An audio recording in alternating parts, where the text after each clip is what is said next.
अब जो हम चैप्टर शुरू कर रहे हैं that is electrochemistry, chapter number 3 of chemistry.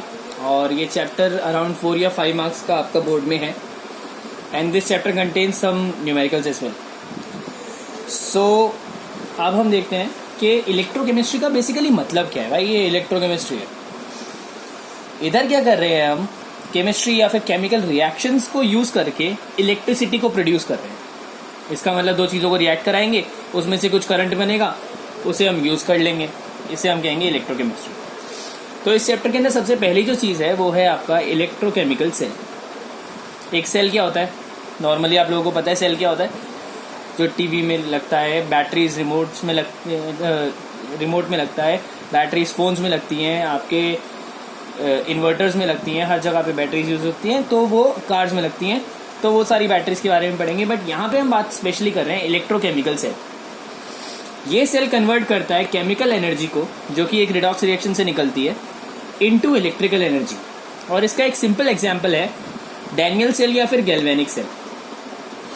Reaction हम देखते हैं इसकी, Zn plus Cu2 positive gives Zn2 positive plus Cu। ये सिंपल रिएक्शन है, 11th क्लास आप लोगों ने करी हुई है, तो आप लोगों को पहले से ही पता है कि इसे कैसे तोड़ना है ऑक्सीडेशन हाफ और रिडक्शन हाफ में। ऑक्सीडेशन हाफ में हम क्या करते हैं कि जिस साइड पे इसका ऑक्सीडेशन नंबर 0 से बड़ा +2 होगा उसको हम डालते हैं ऑक्सीडेशन हाफ पे, जो जिंक है, और दूसरा वाला जिसका कम हुआ 2 पॉजिटिव से Cu, उसको हम डालते हैं रिडक्शन हाफ पे। इस पूरे सेल को रिप्रेजेंट करने के लिए हम लोगों ने एक डायग्राम बनाया जिसमें सॉल्ट ब्रिज है बीच में। यहाँ पे इलेक्ट्रोड है जिंक का और कॉपर का, यहाँ पे इलेक्ट्रोलाइट्स है, इसे इलेक्ट्रोलाइट्स कहते हैं। ZnSO4 मतलब Zn2 पॉजिटिव वाला सोल्यूशन, और CuSO4 मतलब Cu2 पॉजिटिव वाला सोल्यूशन। याद रखेंगे करंट फ्लो कर रहा है इलेक्ट्रोड मतलब करंट फ्लो करता है हमेशा इलेक्ट्रॉन के ऑपोजिट साइड। तो जिस भी साइड पे इलेक्ट्रॉन फ्लो कर रहे हैं करंट उसके ऑपोजिट साइड फ्लो करता है। ये बात को मेनली आप ध्यान रखेंगे। एक और चीज, हर किसी सेल का एक पर्टिकुलर पोटेंशियल होता है। तो इस सेल का जो पोटेंशियल है मैं आप लोगों को पहले बताता हूँ, दैट इज 1.1 वोल्ट। सो इसका जो पोटेंशियल डिफरेंस है इस सेल का वो है 1.1 वोल्ट। सॉल्ट ब्रिज के फंक्शंस आप लोगों को पहले से ही क्लियर है। तो दो हाफ में तोड़ेंगे, आप सेल को देख सकते हो। इसमें क्या होगा कि जिंक जो है वो पहले इलेक्ट्रोड पे है, जिंक जो है वो ये रहा। अब जब इलेक्ट्रॉन्स जिंक से कॉपर में जाएंगे तो ये सीधा जाएंगे सॉल्यूशन में।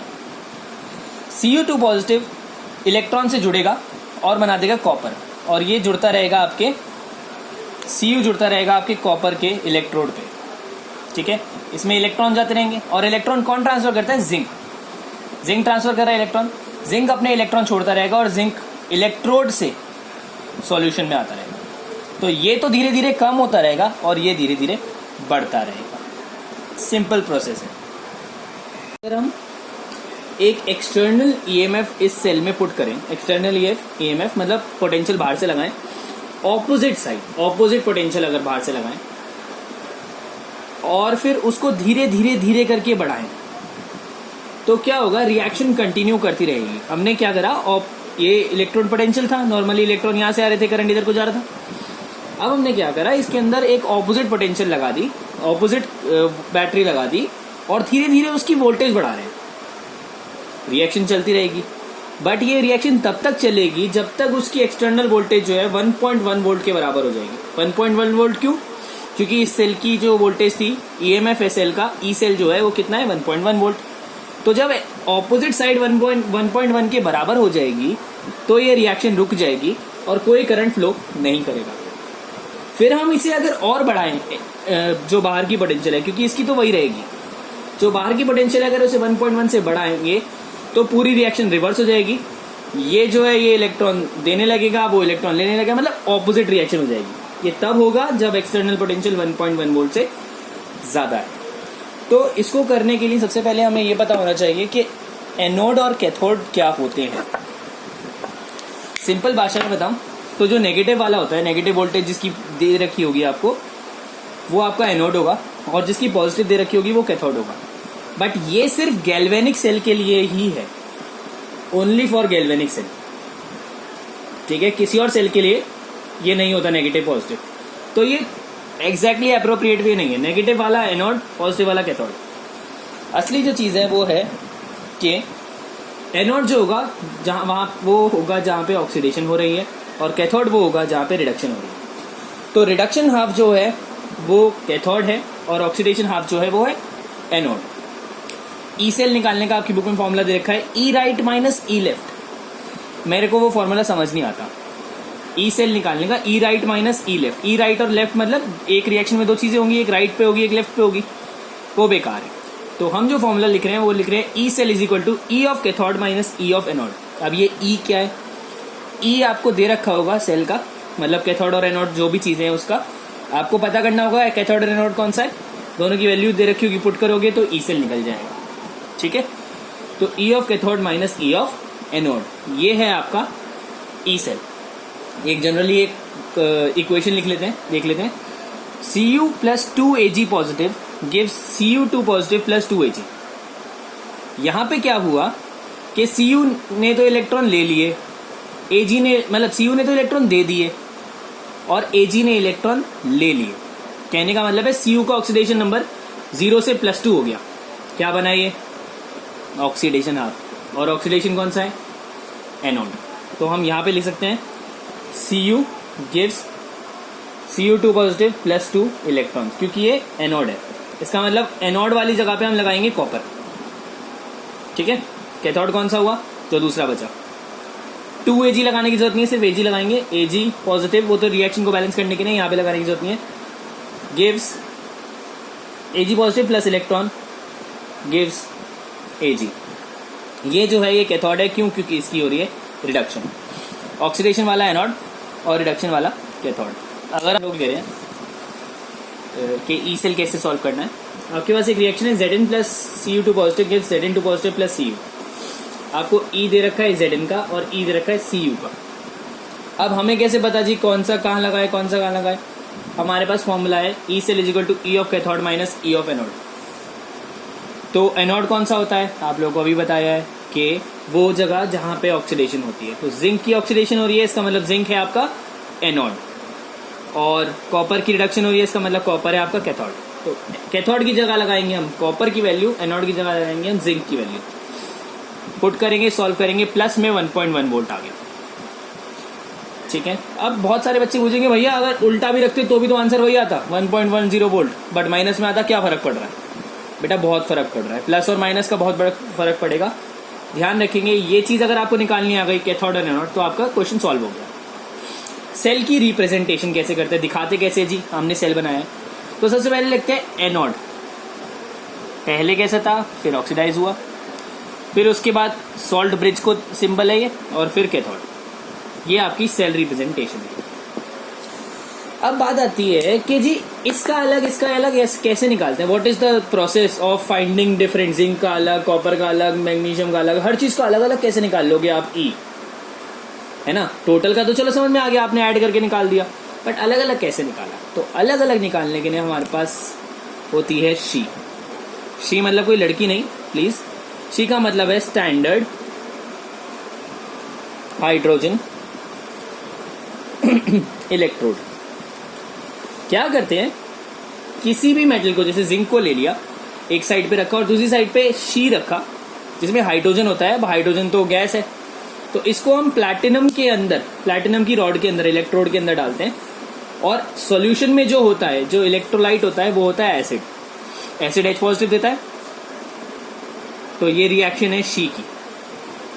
क्योंकि याद रखें कि ई सेल शी का हमेशा 0 वोल्ट होता है, तो दूसरी जो भी चीज लगी हुई है उसकी वैल्यू खुद ब खुद आ जाएगी। ठीक है, तो इसको ज्यादा टेक्निकलिटी में नहीं जाना है कैसे आ रही है। सिंपल बात कि एक साइड पे तो हाइड्रोजन लगा दिया, दूसरी साइड पे कुछ भी लगाओ, हाइड्रोजन की वैल्यू तो 0 है, तो पूरी वैल्यू सेल की कौन सी आएगी? वही जो आपने दूसरी साइड पे लगाया है। क्यों? क्योंकि हाइड्रोजन तो 0 है। तो शी का बस इतना ही यूजेज है।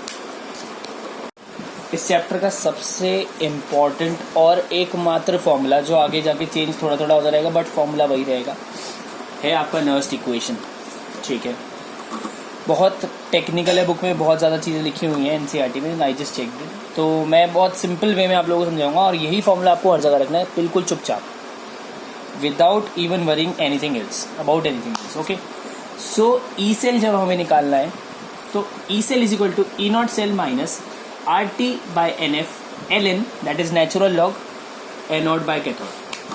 अब यहाँ पे ई सेल तो वो तो अभी का है, ई नॉट जब भी आता है, नॉट की वैल्यू का मतलब स्टैंडर्ड कंडीशंस में, स्टैंडर्ड टेम्परेचर प्रेशर वाली कंडीशंस में, तो ये वैल्यू आपको गिवन होगी ऑब्वियसली।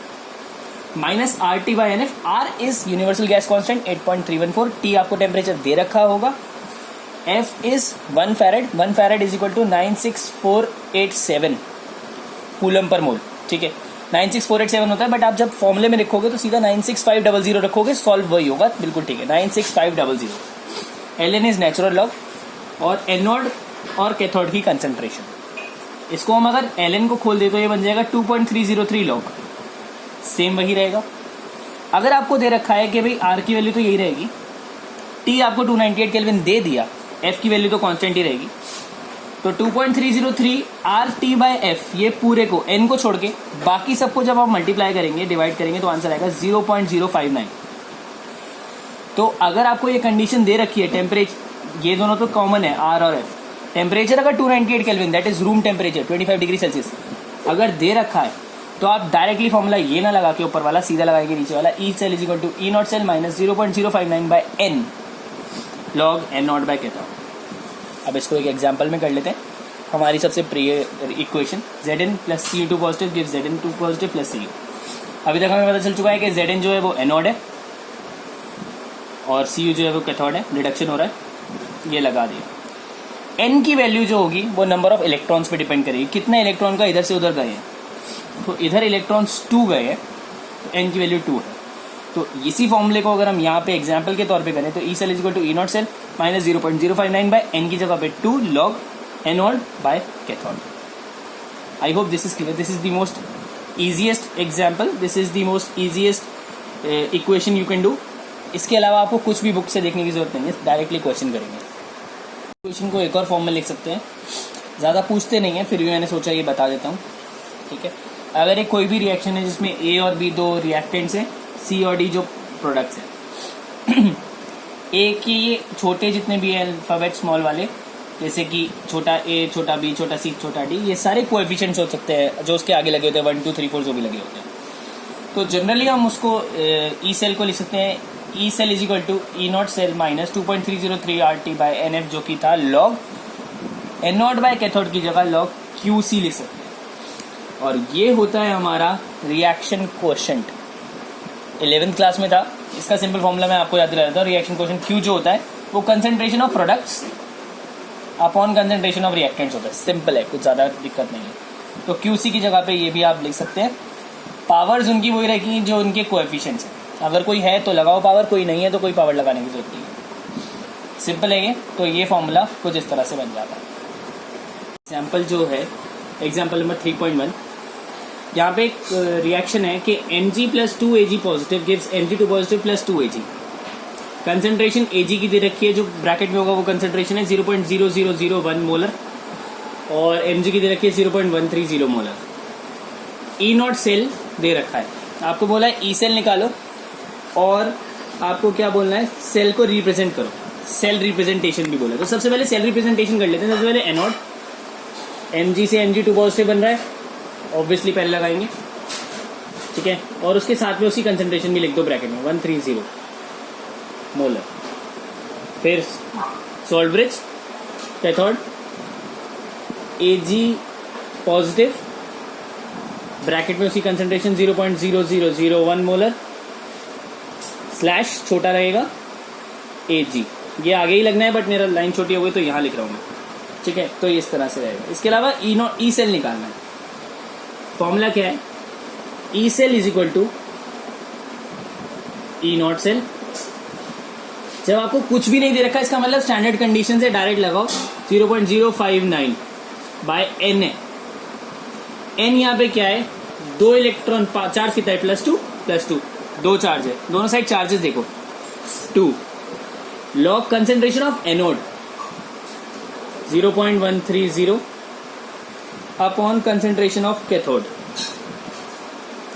0.001 00301, ठीक है। याद रखें इसमें एक चीज और है कि अगर आपके कैथोड या एनोड कि जो कोएफिशिएंट होंगे, जैसे Ag पे 2 पॉजिटिव है, 2 है, 2 Ag है, तो कोएफिशिएंट की पावर में लगेंगे। अगर नहीं है तो कोई नहीं, जैसे कि Mg पे कोई कोएफिशिएंट नहीं है, Ag पे कोएफिशिएंट है तो पावर में लगेगा। ठीक है, सीधा सॉल्व करेंगे हम इसे। ई सेल की वैल्यू दे रखी है 3.17 माइनस इस पूरे को सॉल्व करके आएगा 0.21। ये सॉल्व करना पड़ेगा आपको, ये वैल्यू तो डिवाइड हो जाएगी, लॉग इन दोनों का निकाल के सॉल्व होएगा और आंसर आ जाएगा, और आंसर आपका आ जाएगा 2.964। प्रिटी इजी, वही फॉर्मूला लगाया, सीधा सॉल्व कर दिया। Nernst equation at equilibrium. Equilibrium पे आप लोग एक चीज याद रखेंगे कि ई सेल हमेशा जीरो होता है। क्यों ई सेल जीरो होता है? E cell is equal to E of cathode minus E of anode. Equilibrium पे तो जितना इधर को आ रहा है उतना उधर को जा रहा है, कैथोड और एनोड इक्वल है, तो ई सेल हमेशा जीरो होता है। तो फॉर्मूला हमारे पास E cell is equal to E naught cell minus 2.303 RT/NF log anode by cathode है।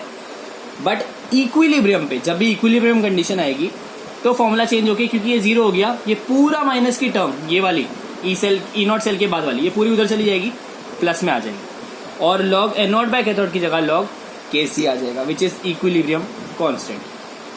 सिंपल फॉर्मूला है। अगर RT और F की वैल्यू नहीं दे रखी तो 0.059 लगाना, सॉल्व। इसी पे एक ये फॉर्मूला आप लोग नोट कर लेंगे। इसी पे एक एग्जाम्पल है, एग्जाम्पल नंबर 3.2। इसमें ई नॉट सेल दे रखा है और एक रिएक्शन दे रखी है, Cu plus 2Ag positive gives Cu2 positive plus 2Ag। बोल रखा है इक्विलिब्रियम पे इक्विलिब्रियम कांस्टेंट निकालो। तो E naught cell is equal to क्या है? 0.46। 2.303 RT/F को क्या लिख सकते हैं हम? 0.059। N क्या है? 2 इलेक्ट्रॉन का आदान प्रदान है, 2 लॉग KC।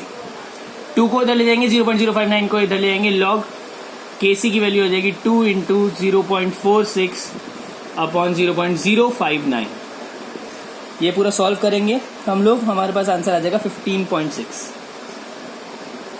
आपका आंसर आ जाएगा KC is equal to anti log 15.6।